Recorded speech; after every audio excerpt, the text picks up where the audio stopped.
लेकिन अभी मैं एक आपको हदिया देना चाहता हूँ, कबूल करोगे भाई इंशाल्लाह? अरे बताओ तो सही बेंगलोर वालों, कबूल करोगे इंशाल्लाह? 10 मरतबा सूरह इखलास पढ़ो तो जन्नत में एक महल तैयार हो जाता है, और 20 मरतबा सूरह इखलास पढ़ो तो 2 महल तैयार हो जाते हैं, और 30 मरतबा सूरह इखलास पढ़ो तो 3 महल तैयार हो जाते हैं। आजकल के हालात के अंदर मैं अपने साथियों से, शागिर्दों से, शागिर्दनों से ये दरख्वास्त करता हूँ, हमारे व्हाट्सएप के सबकों में सब जगह, कि 313 मरतबा सूरह इखलास पढ़ने की आदत डालो, तो रोज़ाना इंशाअल्लाह 31 महल तैयार हो जाएंगे। कितने महल भाई? और 104 मरतबा कुरान शरीफ पढ़ने के बराबर अल्लाह सवाब देगा।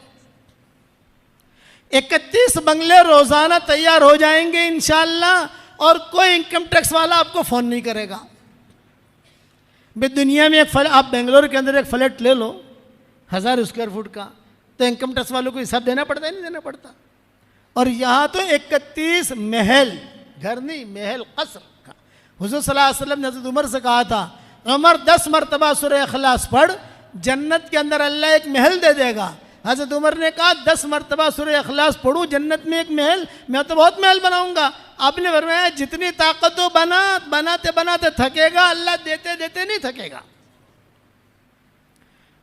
तो 313 मरतबा पढ़ोगे इंशाअल्लाह?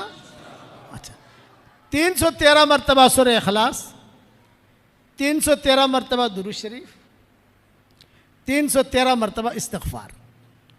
इस्तिग़फ़ार में शॉर्ट वाला, अल्लाहुम्मा अग़फ़िरली, अल्लाहुम्मा अग़फ़िरली, वो पढ़ना ना आवे तो उर्दू में कह दो अल्लाह मुझे माफ़ कर दे, अल्लाह मुझे माफ़ कर दे। इसलिए लोग बेचारे सीधे साधे होते हैं, बाद मरतबा उन्हें कोई चीज़ समझ में नहीं आती। एक पठान मिला, पठान, अभी हम सफ़र में थे ना, एक पठान जो है वो बेचारा तवाफ़ कर रहा था। ज़ोहर के वक्त में आकर उसने पूछा, भाई ये तवाफ़ ख़त्म कब होगा? अरे पठान साहब कब से शुरू किया? बोले फजर से शुरू किया है, तवाफ़ ख़त्म ही नहीं होता। और बेचारा सुबह से चलते चलते थक गया ज़ोहर में, कि तवाफ़ ख़त्म कब होगा? अरे 7 चक्कर पर तवाफ़ ख़त्म हो जाता है। अरे भाई मुझे तो पता नहीं, मैं तो सुबह से लगा हुआ हूँ कि तवाफ़ ख़त्म होगा, कोई रहेगा नहीं, इसका मतलब है कि तवाफ़ ख़त्म हो गया। ये तो जो है चल रहा हूँ तो लोग आ रहे हैं, चल रहा हूँ लोग आ रहे हैं, सीधे साधे आदमी होते हैं। हाँ, मस्जिद क़ुबा में हम गए, एक बुढ़िया बैठी हुई कहती थी कि अल्लाह पाक तेरे नबी का उम्रा बहुत आसान है, तेरा उम्रा बहुत भारी है, कि तेरे उम्रे में बहुत थकती हूँ, तेरे नबी की उम्र में नहीं थकी। वहाँ जाकर 2 रकात नमाज पढ़ लो, तुमरे का सवाब मिलता है ना, कि तेरे नबी का उम्र बहुत अच्छा है। ऐसा मक्का में कर देना अल्लाह पाक, तेरा उम्र बहुत भारी है। सीधे साधे लोग बेचारे। तो ऐसे लोग होते हैं जिन्हें अरबी पढ़ना भी नहीं आता था। मैं उनसे कहता हूँ इतना कह दो, ए अल्लाह मुझे माफ़ कर दे, ए अल्लाह मुझे माफ़ कर दे, ए अल्लाह मुझे माफ़ कर दे, मुझे माफ़ कर दे। 313 मरतबा करोगे इंशाअल्लाह? आप इसकी इतनी आदत डाल दो, तो उसके बाद जो दुआ मांगोगे अल्लाह आपकी दुआ कबूल करेगा। अच्छा, सुबह शाम की जो तस्बीह है ना, उसमें भी दुरूद शरीफ है, उसमें भी इस्तिग़फ़ार है, जो इसमें आप कवर कर सकते हो। यानी सुबह शाम 100 मरतबा पढ़ते हो, 200 मरतबा हो गया, अब 213 मरतबा और पढ़ना है, और कुछ नहीं। 313 मरतबा सूरह इखलास, 313 मरतबा दुरूद शरीफ, 313 मरतबा इस्तिग़फ़ार, इतनी की पाबंदी करो। इंशाअल्लाह सुम्मा इंशाअल्लाह आप कहोगे कि मौलवी साहब ने कितनी बड़ी चीज़ दे दी। मेरे वालिद साहब रहमतुल्लाह अलैह मुझे कहते थे कि बेटा यूनुस, ये यूनुस को थोड़ा खींचते थे, बेटा यूनुस रात को जब नींद ना आवे ना, तो 5-6 बंगले बना देने की जन्नत में, तो बंगले भी बन जाएंगे, नींद भी आ जाएगी। समझ गए आप? और कहते हैं बेटा दुनिया में, मैं आप हजरात से कहता हूँ, बेंगलोर में प्रॉपर्टियाँ बहुत बनाई, अल्लाह आपकी प्रॉपर्टियों में बहुत बरकत दे, हमारी दुआ है। अब जन्नत में ये प्रॉपर्टी बनाओ। और अब एक बात और भी कहते थे, जो अल्लाह जन्नत में बंगला देने पर तैयार है, वो बेंगलोर में भी दे देगा, बंबई में भी दे देगा। जब वहाँ देने पर कादिर रहते, हिंदुस्तान दुनिया में नहीं दे सकता।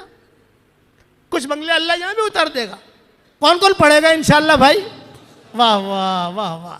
और एक हदिया और मुख्तसर सा, आजकल लोग बहुत परेशान हैं, जिसको देखो कारोबार नहीं है, अर्जा हो गया, जिन्नात परेशान कर रहे, नज़र लग गई, हसद है, और कर्जा चढ़ गया, कर्जा देता नहीं है, ये है ना भाई। हम तो जग पीर है ना, जग पीर, इसलिए हमको जो जो लोग पूछते हैं तो मैं उसका आसान इलाज बताता हूँ आपको। आपके जैसे मस्जिद है, इसके 4 कोने हैं, देखो एक कोना ये, एक कोना ये, एक कोना ये, एक कोना ये। वैसे हर आदमी के घर के 4 कोने होते हैं, कमरे के, कोई भी कमरा हो। आपके महल है, आपके पास कई कमरे हैं, एक कमरा खाली पकड़ लो आप। हर कोने में रोजाना आयतुल कुर्सी पढ़ा करो और दम कर दो, बस। आपके 5 बेडरूम है तो 5 बेडरूम में पढ़ना जरूरी नहीं है, 5 बेडरूम में 3 हॉल है, सब जगह पढ़ना जरूरी नहीं है। आप एक बेडरूम को पढ़ लो, एक बेडरूम में, दूसरे दिन दूसरे बेडरूम पकड़ लो, तीसरे दिन तीसरा पकड़ लो, ऐसा। और अगर सबको नहीं करना है, एक ही में पढ़ते रहना है तो एक ही में पढ़ो। 4 कोनों में 4 मरतबा आयतुल कुर्सी पढ़ो तो इससे 2 फायदे होंगे। ये जितनी परेशानियां हैं वो परेशानियां भी दूर हो जाएगी इंशाअल्लाह, और अल्लाह माल भी बहुत देगा। ये हजरत अब्दुर्रहमान इब्न औफ का मामूल था, रोजाना पढ़ते थे। अब्दुर्रहमान इब्न औफ कहते थे कि देखो ये मेरा मामूल है, मैं करता हूँ। अल्लाह ने मुझे 4 बीवियाँ दी, इतना माल दिया, जब उनका इंतकाल हुआ तो इतना सोना निकला उनके घर में से, जब उसको काटने लगे तो जो कुदाली हुई थी, कुदाली भी टूट गई, इतना सोना था। और सेहतमंद थे अब्दुर्रहमान इब्न औफ, सेहतमंद। हुजूर सल्लल्लाहु अलैहि वसल्लम ने इन्हें सादिकुल ईमान कहा था। जब हुजूर का इंतकाल का वक्त करीब आया तो माएँ बैठी थी आपके इंतकाल से पहले, तो उम्मे सलमा ने पूछा, हज़रत आप तो दुनिया से जा रहे हो तो आपके बाद हमारे घर खर्चे का क्या होगा, ये सवाल किया था उम्मे सलमा ने कि आप तो जा रहे हो तो हमारे घर खर्चा, खाना पीना। तो हुजूर ने आंखें खोली और ये फरमाया कि एक सादिकुल ईमान आदमी आएगा जो तुम्हारा पूरा खर्चा उठाएगा। नाम नहीं लिया था, इतना जुमला कहा था कि एक सादिकुल ईमान आएगा वो तुम्हारा खर्चा उठाएगा। माँ कहती थी जब हुजूर ने कह दिया तो मुतमईन हो गई। जब हुजूर का इंतकाल हो गया तो इंतज़ार करते थे कौन सादिकुल ईमान आता है, कौन आता है। ये अब्दुर्रहमान इब्न औफ आए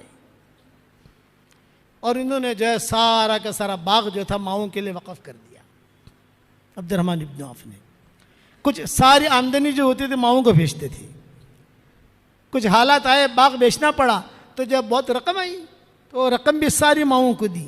हज़रत आयशा कहती थी अब्दुर्रहमान इब्न औफ का पोता था, पोता, वो खेलता खेलता हज़रत आयशा के कमरे में चला जाता था, तो हज़रत आयशा उसे अपने सीने से लगाती थी और कहती थी बेटा तेरे दादा के लिए रोज़ाना मैं दुआ करती हूँ कि अल्लाह इसके दादा को जन्नत के सलसबील चश्मे से पानी पिला।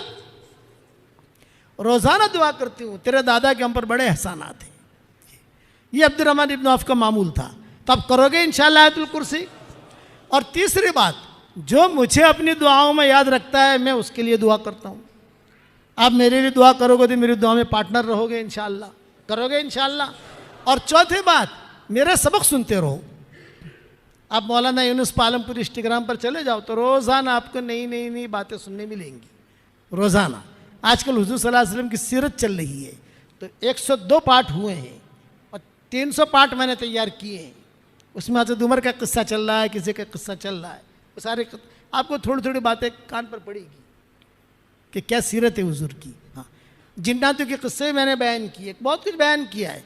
ये मजमून जो मैंने बयान किया ये इमाम साहब की बरकत है। जिन्नातों का जो मैंने बयान किया, हालांकि जिन्नातों का बयान ज़्यादा हुआ नहीं, बीच में आ गई दूसरी बातें। जिन्नातों का मुस्तक़बिल मुझे बयान करना था, अल्लाह जब तौफीक देगा तो दूसरी मरतबा आके बयान करेंगे इंशाअल्लाह। अब ये बताओ अल्लाह के रास्ते में निकलोगे कि नहीं निकलोगे भाई? सारा मजमा ये नीयत करे कि हमें दीन का काम करना है, और दीन के काम करने के लिए आसान शक्ल है दावत और तबलीग। ये आसान है। आप कुरान का तर्जुमा नहीं कर सकते, आप बयान नहीं कर सकते, आप जो है लंबी चौड़ी बातें लोगों को नहीं समझा सकते, लेकिन अल्लाह के रास्ते में निकल कर कभी 3 दिन के लिए निकलो, कभी चिल्ले के लिए निकलो, कभी 3 चिल्ले के लिए, जैसे फुर्सत मिले आपको, लेकिन दीन पर रहने की कोशिश करो।